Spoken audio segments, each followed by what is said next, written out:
Hello students, welcome back to the my channel. आज हम topic पढ़ने जा रहे हैं ट्रांजिस्टर कैरेक्टरिस्टिक। ट्रांजिस्टर कैरेक्टरिस्टिक पढ़ने से पहले आप लोगों को पता होना चाहिए कि ट्रांजिस्टर किस तरह से काम कर रहा है, किस ऑपरेटिंग कंडीशन में काम करता है और कितने टाइप्स की ऑपरेटिंग कंडीशन उसकी होती है, ये आपको पता होना चाहिए। जिसको पता नहीं है वो प्लीज़ मेरी पिछली वाली वीडियो ज़रूर देख लीजिएगा ताकि आप लोगों को ट्रांजिस्टर की वर्किंग समझ में आ जाए।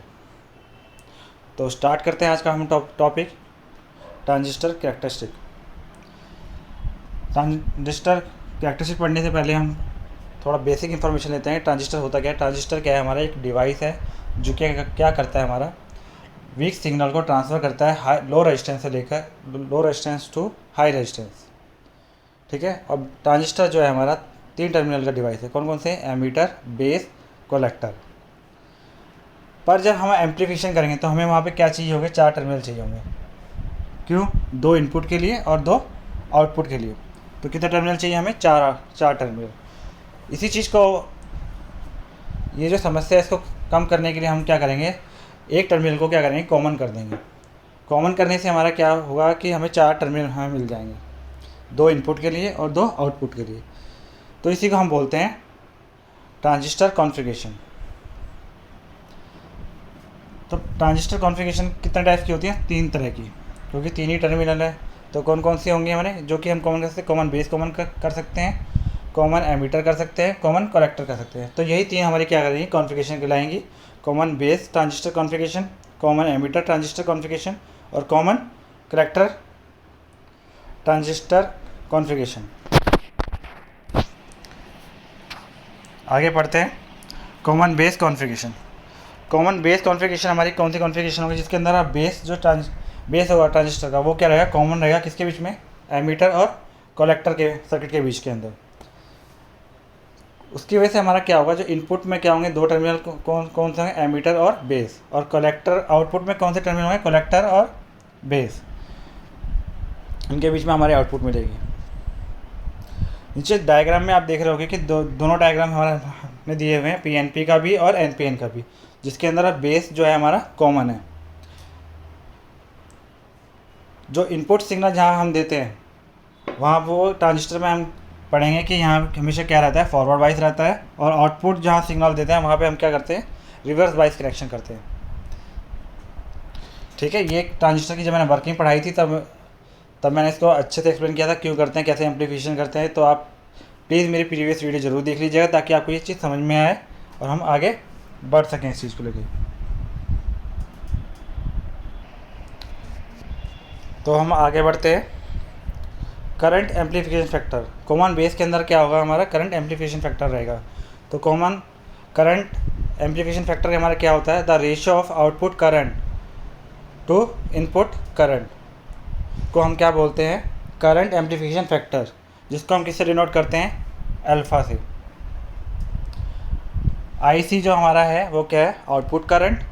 और जो नीचे दिया हुआ है आई, वो हमारा क्या है? Input current. तो इसके रेशियो को हम क्या बोलते हैं? करंट एम्प्लीफिकेशन फैक्टर, जिसको हम किससे डिनोट करते हैं? अल्फ़ा से। ठीक है। तो फर्स्ट इक्वेशन हमारी क्या होगी? अल्फ़ा इज इक्वल टू हो गया delta I C upon delta I. उसके बाद हमारी जो नीचे इक्वेशन दी है वो क्या है? हमारा emitter emitter current is equal to क्या दिया हुआ है? I C plus I B. ये कैसे हुआ? देखो पीछे वाले में स्लाइड दिखाता हूँ आपको। इसमें देखो एमीटर कर से करंट जा रहा है। फर्स्ट में देखो पीएनपी में देखना करंट जा रहा है, वो कहाँ जा रहा है? बेस में डिवाइड हो रहा है और कलेक्टर में करंट हो रहा है। तो एट ए केसीएल के हिसाब से हमारा क्या होगा? बेस टर्म पॉइंट पे हमारा क्या होगा? जो आई इज इक्वल टू किसके इक्वल हो जाएगा? आई बी प्लस आई सी। एमीटर करंट हमारा किसके इक्वल हो जाएगा? Base current plus collector current के बराबर हो जाएगा। वही हमने वहाँ पे हमने पीछे वाली स्लाइड में हमने क्या लिखा हुआ था, इस वाली स्लाइड के अंदर, कि emitter is equal to emitter current is equal to collector current plus base current. ठीक है। फिर हमने क्या किया? दोनों साइड हमने क्या किया? Change of current, change of current form को हमने मल्टीप्लाई कर दिया, डेल्टा को मल्टीप्लाई कर दिया दोनों तरफ, तो उसके हो गया delta I E is equal to क्या हो गया, delta I C plus delta B में कन्वर्ट हो गया। फिर हमने क्या किया, दो बोथ साइड में हमने क्या किया, डिवाइड कर दिया, डेल्टा आई ई से डिवाइड कर दिया। जब डेल्टा आई ई से डिवाइड कर दिया तो क्या हो गया, delta I upon delta I is equal to delta I C upon delta I plus delta I B plus upon delta I. तो यहाँ से डेल्टा आई तो आपस में कट जाएंगे, तो उसकी जगह क्या आ जाएगा 1, और आई सी अपॉन आई क्या हो जाएगा, हमारा अल्फ़ा की वैल्यू हो जाएगी। तो यहाँ से हमारी अल्फ़ा की वैल्यू निकल के आएगी, कितनी आ गई, alpha is equal to 1 minus I B upon I. ये हमारी क्या निकल के आ गई, हमारी अल्फ़ा की वैल्यू निकल के आ गई। अब इससे हमें पता चलता है यदि अल्फ़ा हमारा हमेशा क्या रहेगा, लेस देन 1 रहेगा, मतलब ये 1 से ज़्यादा नहीं हो सकता अल्फ़ा। ठीक है, तो हमारा इसमें एम्प्लीफिकेशन जो होता है, बेस के अंदर एम्प्लीफिकेशन क्या होगा, वो ये अप्रॉक्सीमेटली किसके आसपास रहेगा, यूनिटी के जाएगा, ज़्यादा नहीं हो पॉसिबल, यूनिटी के आसपास रहेगा। ठीक है, और यहाँ पे हमारा यूनिटी कब होगा, जब हमारा आई बी जो बेस करंट है वो हमारा क्या होगा, 0 के आसपास आ जाएगा, तो हमारा एम्प्लीफिकेशन फैक्टर क्या हो जाएगा, 1 हो जाएगा।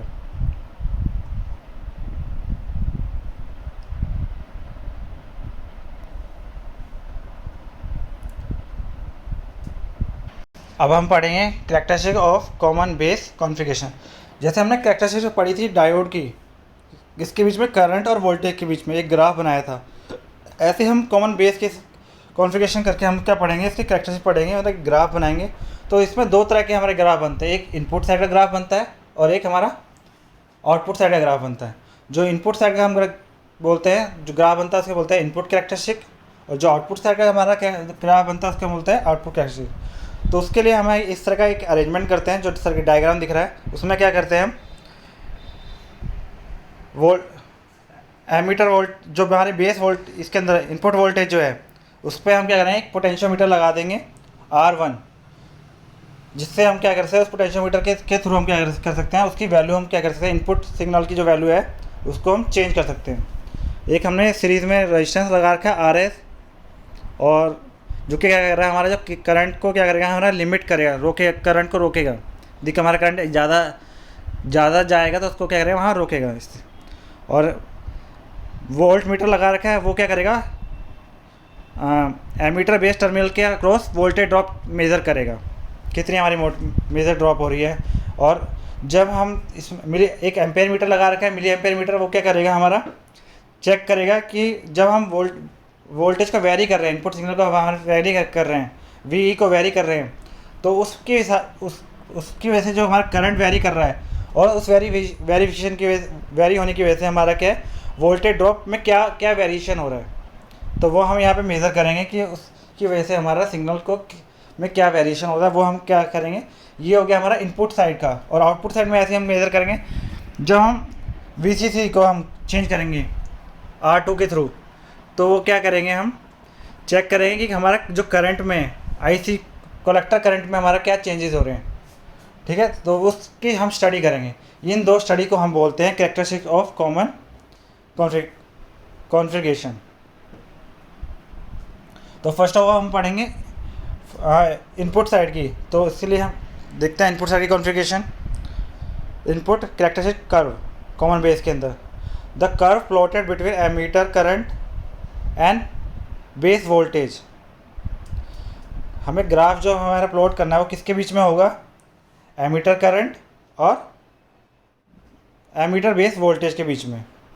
ठीक है, और जो आउटपुट साइड की जो हमारी वोल्टेज होगी वो क्या रखेंगे, हम इसके अंदर कांस्टेंट रखेंगे। ठीक है, उसी को हम क्या बोलते हैं, इनपुट कैरेक्टरिस्टिक। जब हम इसके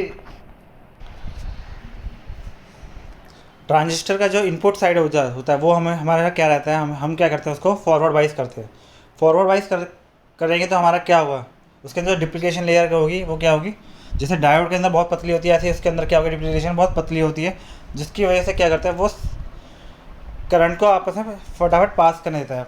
ऐसे इसके अंदर सेम एक जो कैरेक्टरिस्टिक है वो सेम टू सेम कैसी है, पी एन डायोड की तरह है, जो कि क्या कर रहा है, सेम टू सेम आपको दिख रही होगी, पीएन डायोड की तरह। इसके अंदर हम क्या करेंगे, आउटपुट वोल्टेज जो है वी सी बी, उसको हम एक बार हमने क्या रखा 0, तो हमें रेड कलर की एक लाइन नज़र आएगी, इस तरह की हमारी ग्राफ बनेगा इसके अंदर, जो कि क्या है, सेम टू सेम होगी किसकी तरह, जैसे डायोड की होती है, कि जब तक वोल्टेज बढ़ाएंगे, जब तक वो बैरियर को तोड़ेगा नहीं, तब तक क्या होगी, वो उसमें रीडिंग क्या आ रही है, 0 के आसपास आ रही है। और जैसे ही वो बैरियर टूट जाएगा तो उसके बाद क्या आएगी, एकदम से स्लाइड, जैसे हम हल्के हल्के वोल्टेज बढ़ाएंगे तो करंट क्या होगा, शार्पली इंक्रीज़ करता रहेगा, तो वो आ गई एक वोल्टेज। और जैसे ही हम अब क्या करेंगे, दूसरी बार हम एक बार हमने वो आउटपुट वोल्टेज क्या रखी, वी सी बी 0, और दूसरी बार जब हम वोल्टेज क्या रखेंगे 10 के आसपास कांस्टेंट कर देंगे, 10 वोल्ट के आसपास, तो उसके क्या हमारा जो जो ब्रेकडाउन होगा, जो करंट जो है उस वो क्या होगा, थोड़ा और जल्दी हो जाएगा, और उसकी वजह से हमारा क्या होगा, जो करंट एमीटर में जो फ्लो कर रहा है वो थोड़ा जल्दी रैपिडली इंक्रीज़ कर जाएगा। तो वही यहाँ पे हमारे ग्राफ दिखा रहे हैं कि एक जो हमारा वी सी बी हमारा 0 था तो थोड़ा सा टाइम लगा, और जब वी सी बी हमारा 10 वोल्ट हो गया तो वो थोड़ी जल्दी हमारा क्या हुआ, इंक्रीज़ हो गया।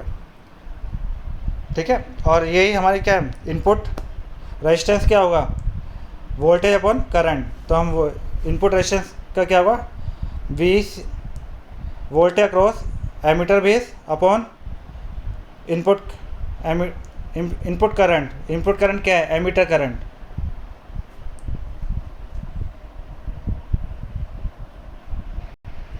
अब हम पढ़ेंगे आउटपुट कैरेक्टरिस्टिक।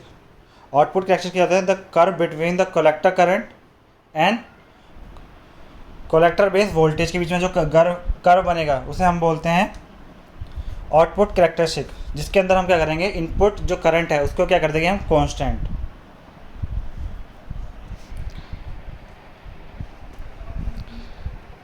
देखो ग्राफ के अंदर आपको 3 रीजन नज़र आएंगे, कौन कौन से, एक्टिव रीजन, सैचुरेशन रीजन और कट आउट रीजन।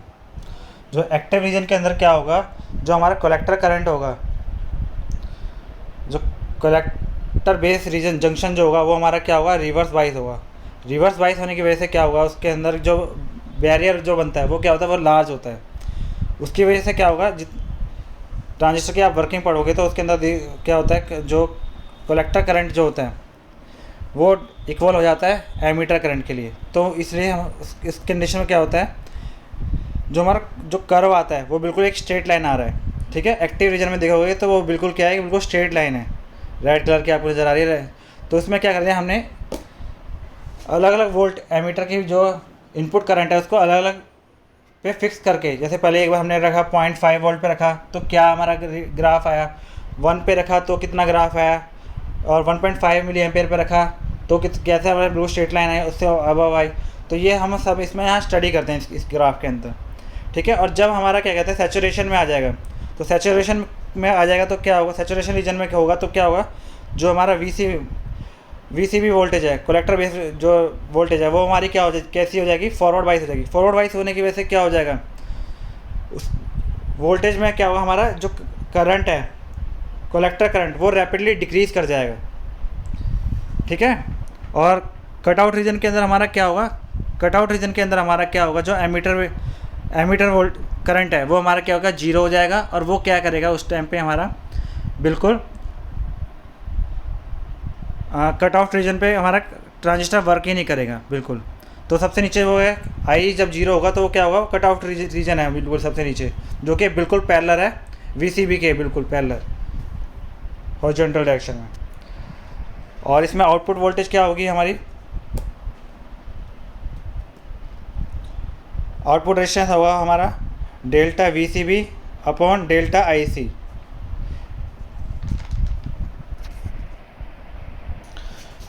अब इसके बाद हम पढ़ेंगे common ammeter configuration. Common ammeter configuration में क्या होगा, हमारा एमीटर जो होगा वो कनेक्टेड होगा किसके बीच में, बेस और कलेक्टर के बीच में, उसे हम बोलेंगे कॉमन एमीटर कॉन्फ़िगरेशन। आपको नीचे डायग्राम में भी दिख रहा होगा, इसमें क्या है, एमीटर जो टर्मिनल जो है वो हमने क्या कर दिया, कॉमन कर दिया किसके बीच में, बेस और कलेक्टर के बीच में। तो अब सर्किट में कुछ देखो, डायग्राम पिछले बेस के मुकाबले क्या होगा, डायग्राम में कुछ चेंजेस हो गए। पर हमें इनपुट सिग्नल जो हमेशा क्या करना पड़ेगा, फॉरवर्ड बाइस ही करना पड़ेगा, और आउटपुट सिग्नल हमें हमेशा क्या करना है, हमें इसमें रिवर्स बाइस ही करना है।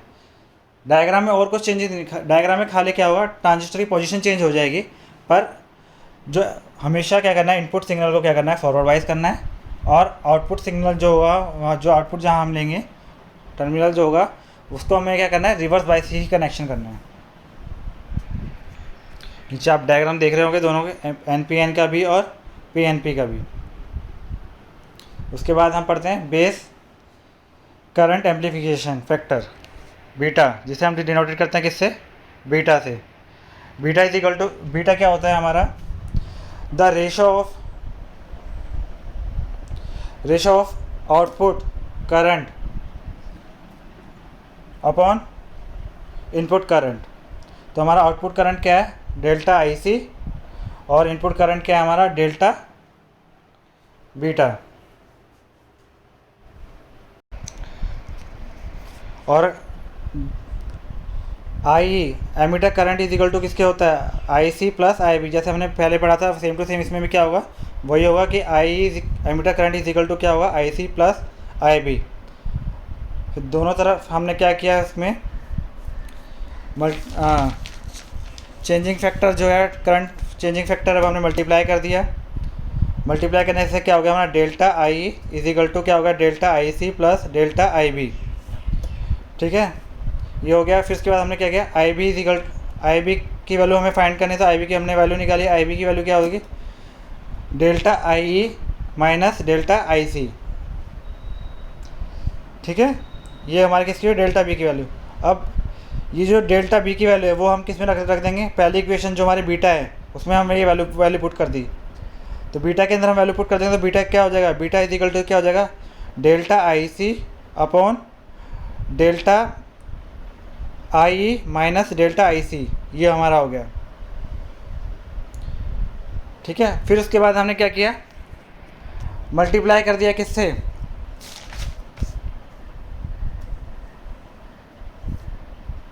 दोनों तरफ मल्टीप्लाई कर दिया है कि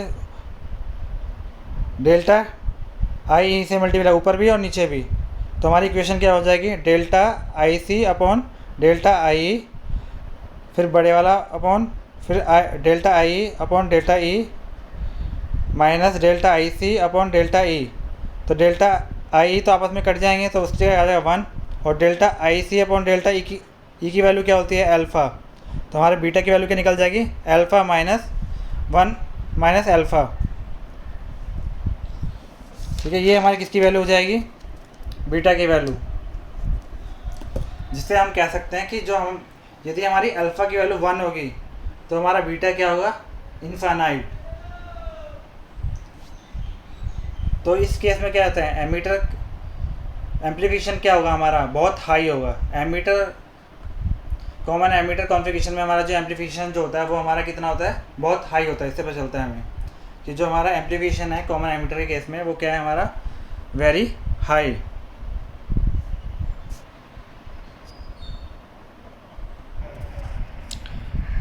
अब हम पढ़ेंगे characteristic of common ammeter configuration.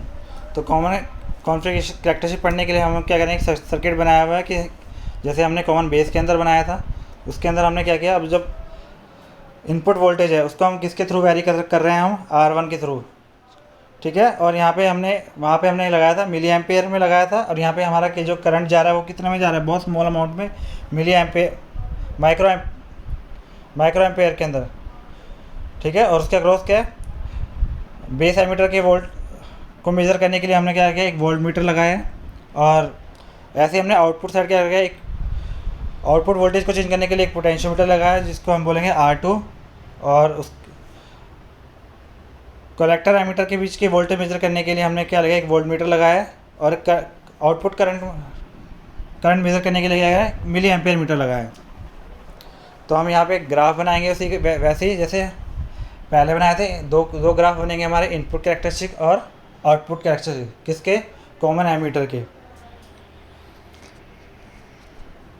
तो वो हम इसमें स्टडी करेंगे।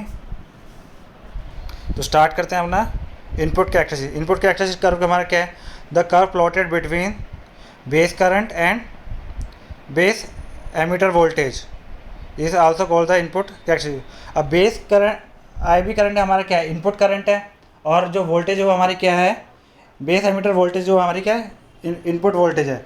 तो वो हमने इनके बीच में ग्राफ बनाया। जब ग्राफ बनाएंगे तो उसके अंदर हम देखेंगे कि सेम टू सेम वही डायोड वाले कैरेक्टरिस्टिक जब फॉरवर्ड, जैसे फॉरवर्ड वाइज में उसमें काम कर रहा था, कॉमन बेस के अंदर काम करता है, इसके अंदर भी हमारा सेम टू सेम काम कर रहा है उसी तरीके से। कि जब हमने आउटपुट वोल्टेज जो है वो क्या है, हमने 2 वोल्ट रखी, तो क्या किया एकदम से एक पॉइंट के बाद वो शार्पली इंक्रीज़ करके, जैसे फॉरवर्ड वाइज डायोड हमारा फॉरवर्ड वाइज केस के अंदर क्या करता है, एक बैरियर ब्रेकडाउन होने के बाद वो क्या करता है, शार्पली इंक्रीज़ करता है। इसी तरह इसमें क्या किया, वो शार्पली इंक्रीज़ कर गया। फिर 2 वोल्ट के बाद हमने जब वोल्टेज बढ़ाई 6 वोल्ट, तब भी हमारा क्या हुआ, कुछ वोल्ट करंट क्या वो इंक्रीज़ और इंक्रीज़ कर गया हल्का सा, स्लाइटली। कॉमन बेस में क्या था, जो इंक्रीज़ हो रहा था वोल्टेज, जो जैसे मान लो हम ये कर्व इंक्रीज़ होता है वो कर रहा था लेफ़्ट साइड, और इसके अंदर जो कर्व इंक्रीज़ हो रहा है वो हमारा हो रहा है राइट साइड। ठीक है, दोनों में बेसिकली ये हमारा डिफरेंस है इसके अंदर एम्पलीफिकेशन के अंदर, कि जैसे जैसे हम वोल्टेज बढ़ा रहे हैं उसकी वजह से क्या हो रहा है, हमारा जो करंट होगा वो भी क्या रहा है, हमारा इंक्रीज़ कर रहा है शार्पली।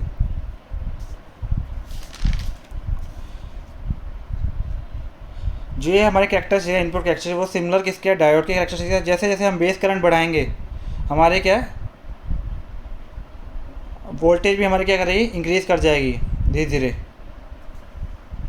इसके अंदर इनपुट कैरेक्टर्स के अंदर। आगे पढ़ते हैं हम आउटपुट कैरेक्टरिस्टिक। आउटपुट कैरेक्टरिस्टिक हमारी क्या है, the common ammeter configuration, the curve draw between collector current and ammeter voltage, collector ammeter voltage at a constant base current is called output characteristic. इस केस के अंदर हमारा क्या होगा, आउटपुट कैरेक्टरिस्टिक के अंदर जो हमारा बेस जो करंट है वो हमारा क्या रहेगा, कांस्टेंट रहेगा, और हम जो ग्राफ ड्रॉ करेंगे वो क्या रहेंगे, कलेक्टर करंट के बीच में और आउटपुट वोल्टेज VCE के बीच में। तो इसके अंदर हमारा क्या होगा कि जो हमारा जो कर्व जो होगा वो पहले के मुकाबले के, जो कॉमन बेस के मुकाबले हमारा क्या रहेगा, वो वेरी ज़्यादा रहेगा। उसमें क्या था कि जो हमारी जो कर्व आ रहा था वो IC जो आ रहा था पीछे से आ रहा था, जीरो के पीछे से आ रहा था, पर इसके अंदर क्या है वो थोड़ा सा पहले से ही स्लैंट हो जाता है, हल्का सा पहले से ही। जैसे जैसे हमारा करंट इंक्रीज़ कर रहा है उसी वजह से हमारे क्या होगा, VC भी स्टार्टिंग में इंक्रीज़ करेगी, और फिर उसके बाद थोड़ा सा बढ़ने के बाद वो क्या हो जाएगी, हमारी एक तरह से सैचुरेशन पे आ जाएगी, कांस्टेंट हो जाती है। ठीक है, जैसे मान लो IB हमने पहले स्टार्टिंग में रखा 10 मिली एम्पेयर रखा है, 10 मिली एम्पेयर पर रखा, क्या वो थोड़ा सा इंक्रीज़ किया, फिर उसके बाद क्या हुआ, वो एक पॉइंट पे आने के बाद क्या होगी, वो सैचुरेट होगी, कि हम वोल्टेज बढ़ाते रहेंगे पर करंट हमारा नहीं बढ़ेगा। ऐसे जब हमने IB को थोड़ा IB को हमने क्या किया 20 मिली एम्पेयर रखा, तो उसकी वजह से क्या हुआ, फिर हमारे इलेक्ट्रॉन्स कहाँ चले गए, कलेक्टर पे ज़्यादा चले गए, तो क्या हुआ, वो पॉइंट्स आगे ऊपर बढ़ गया, करंट कलेक्टर करंट इंक्रीज़ हो गया, फिर कुछ कलेक्टर करंट इंक्रीज़ होने के बाद क्या हुआ, वो फिर दोबारा वो सैचुरेट हो जाएगा। फिर यदि हम जैसे जैसे हम इनपुट करंट बढ़ाते जाएंगे उसी हिसाब से हमारा क्या होगा, उसका सैचुरेशन पॉइंट या करंट क्या है वो इंक्रीज़ करता जा रहा है आगे। देख रहे होगे तुम लोग सब ग्राफ के अंदर, करंट क्या कर रहा है, हमारा इंक्रीज़ करता जा रहा है, और कुछ टाइम बाद वो हमारा क्या होता है, सैचुरेट हो जाता है। ये ग्राफ सेम टू सेम ऐसा है जैसे हमारा क्या होता है, रिवर्स बाइस डायरेक्शन में हमारा ग्राफ होता है, रिवर्स डायोड के केस के अंदर ग्राफ होता है। सेम टू सेम हमारा किस तरह का है, इसी तरह का हमारा ये ग्राफ है। ठीक है, इसमें हमारा सैचुरेशन रीजन में क्या होगा, जैसे जैसे IC हमारा डिक्रीज़ होगा हमारा क्या होगा, VC भी जो हमारा कॉमन बेस जो होगा वो भी हमारा क्या होगा, वोल्टेज भी हमारा डाउन होती चली जाएगी, इसकी वजह से हमारा क्या होगा, करंट भी डिक्रीज़ हो जाएगा। और एक टाइम ऐसा आएगा जो कि क्या होगा, हमारा जो कलेक्टर करंट है वो क्या होगा, इंडिपेंडेंट हो जाएगी और बेस पे डिपेंड नहीं करेगी। जैसे मान लो हमारा बेस के बढ़ाने से हमारे क्या होगा, इस पर कोई इफेक्ट ही नहीं पड़ेगा सैचुरेशन रीजन के अंदर हमारा। और कट आउट रीजन हमारा क्या है, IB इक्वल टू जब हमारा जीरो होगा, IB हमारा बेस करंट यदि हमारा जीरो होगा तो कलेक्टर करंट क्या होगा, अप्रॉक्सीमेटली वो भी क्या हमारा जीरो के बराबर ही है।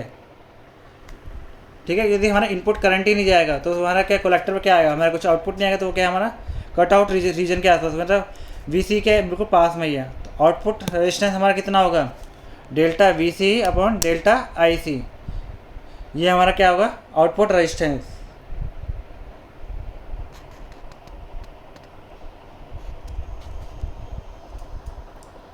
अब हम पढ़ेंगे कॉमन कलेक्टर कॉन्फ़िगरेशन, इसके अंदर हमारा क्या होगा, जो कलेक्टर जो होगा वो हमारा कॉमन होगा किसमें, एमीटर और बेस के अंदर। जैसा कि डायग्राम में दिख रहा होगा कि एमीटर क्या हो गया, कॉमन हो गया, बेस में भी जा रहा है और मतलब इनपुट में भी जा रहा है और आउटपुट में भी जा रहा है। अब इनपुट सिग्नल यहाँ पे क्या है, करंट कौन सा है, इनपुट करंट हमारा कौन सा है, आई बी, और आउटपुट हमारा करंट कौन सा रहेगा इसमें, आई ई। डायग्राम में तुम देख रहे होगे, ठीक है, कि आई बी क्या है हमारा इनपुट करंट और आउटपुट करंट क्या है हमारा आई। इस केस में वोल्टेज कितनी होगी, आउटपुट वोल्टेज हमारी क्या होगी, V C E is equal to क्या हो जाएगी, V C B plus V B E. ठीक है, तो हम इसके अंदर ग्राफ जो बनाएंगे वो किसके बीच में बनाएंगे, देखते हैं हम ग्राफ किसके बीच में, इनपुट कैरेक्टरिस्टिक पढ़ते हैं। तो ग्राफ हमारा बनेगा पहले आई बी और वी सी बी के बीच में। इसमें हम इनपुट कैरेक्टरिस्टिक कैसे डिटरमाइन करेंगे कि जो आउटपुट वोल्टेज है उसको हम क्या कर देंगे, कांस्टेंट कर देंगे, कितने वोल्ट पे मान लें, पहले हमने आउटपुट वोल्टेज वी सी ई वोल्टेज को हमने 2 वोल्ट पे कांस्टेंट कर दिया। तो जब हम 2 वोल्ट पे कांस्टेंट करते हैं तो हम क्या करेंगे, धीरे धीरे वोल्टेज को बढ़ाएंगे, इनपुट वोल्टेज को बढ़ाएंगे। तो जब इनपुट वोल्टेज हम वी सी बी को बढ़ा रहे हैं तो क्या करेंगे, 0 से लेके जा रहा है, धीरे धीरे हम बढ़ा रहे हैं, तो एक 2 वोल्ट के पास क्या होगा, वो एक वोल्टेज आने करंट आना स्टार्ट होगा। जैसे हमने 2 वोल्ट के आसपास लेके जाएंगे तो क्या होगा, करंट स्लाइटली इंक्रीज़ करेगा तो क्या होगा, जैसे फिर हम और वोल्टेज बढ़ाएंगे तो कुछ नहीं होगा, वो क्या करेगा, हल्की सी करंट के जो फर्स्ट जो ग्राफ आएगा वो हमारा 2 वोल्ट पे जो ग्राफ आ रहा है उस तरह का हमारा ग्राफ आएगा। फिर हम जो आउटपुट वोल्टेज क्या करेंगे, यदि उसको हम 4 वोल्ट कर देंगे तो हमारा सेकंड ग्राफ जो हमारे इसमें आ रहा है 4 वोल्ट पे, उस तरह का हमारा ग्राफ इसके अंदर शो होगा इनपुट कैरेक्टरिस्टिक के अंदर। ठीक है, आगे पढ़ें हम। आउटपुट कैरेक्टरिस्टिक करो, the output characteristic of the common emitter is draw between the emitter collector voltage and output current at a constant input current. इसमें हम क्या करेंगे, इनपुट करंट को क्या कर देंगे, कांस्टेंट कर देंगे, और उसके हिसाब से हम क्या करेंगे, आउटपुट वोल्टेज वी ई सी को हम बढ़ाएंगे, तो उसकी वजह से हमारा क्या आउटपुट करंट में क्या जो चेंजेस आएंगे वो हम यहाँ पे इस ग्राफ के अंदर नोट करेंगे। जैसे हमने ये पहले हमने क्या किया, आई बी को हमने मान लो 0 के कर दिया, इनपुट करंट को हमने बिल्कुल 0 कर दिया, तो वो क्या किया, उसकी वजह से क्या हुआ, इनपुट करंट बिल्कुल 0 हो जाएगा, तो क्या होगा, कलेक्टर करंट जो होगा वो क्या, आउटपुट जो करंट होगा वो भी क्या हो जाएगा, अप्रॉक्सीमेटली 0 होगा। क्यों, उसके अंदर कोई करंट आया नहीं, क्योंकि वहाँ क्या है, रिवर्स बाइस जो थोड़ा बहुत करंट होगा वो किसकी वजह से होगा, लीकेज की वजह से होगा। तो वो क्या बिल्कुल अप्रॉक्सीमेटली किसके बराबर होगा, हम उस पर कितने भी वोल्टेज बढ़ाते रहें तो उसकी वजह से हमारा जो करंट होगा वो क्या करेगा, इंक्रीज़ नहीं करेगा, वो बिल्कुल वोल्टेज के पैरेलल ही चलता रहेगा, उसमें कोई इंक्रीज़ नहीं होगा। फिर यदि हम इनपुट करंट जो हमने बढ़ा दिया, आई बी हमने बढ़ा दिया 10 वोल्ट, तो क्या करेगा, रैपिडली इंक्रीज़ कर जाएगा और फिर कुछ टाइम बाद वो क्या होगा, स्टडी हो जाएगा। ये सेम टू सेम ग्राफ क्या है हमारा, जो कॉमन कलेक्टर का आउटपुट कैरेक्टरिस्टिक है वो सेम टू सेम हमारा जो ग्राफ है वो किसके लिए है, कैसा ग्राफ है, जैसे हमारा एमीटर के अंदर होता है, सेम टू हमारा ग्राफ है वो सेम टू। इसमें हम क्या करेंगे, जैसे जैसे हम क्या करेंगे, आई बी की वैल्यू बढ़ाते रहेंगे, उसकी वजह से हमारा क्या होगा, जो करंट जो होगा, आउटपुट करंट वो इंक्रीज़ करता रहेगा, और एक टाइम के बाद वो क्या आ जाएगा, सैचुरेशन पे आ जाएगा। इस पर हम यही करेंगे कि वोल्टेज बढ़ाते रहेंगे और करंट को हम मेज़र करते रहेंगे, किस वैल्यू तक क्या हमारी करंट की वैल्यू आ रही है वो हम यहाँ मेज़र करते रहेंगे। ये सब हमारा क्या है, आउटपुट कैरेक्टरिस्टिक। मेरे ख्याल से आप लोगों को ये वीडियो समझ में आ गई होगी, और thank for watching this video, thank you.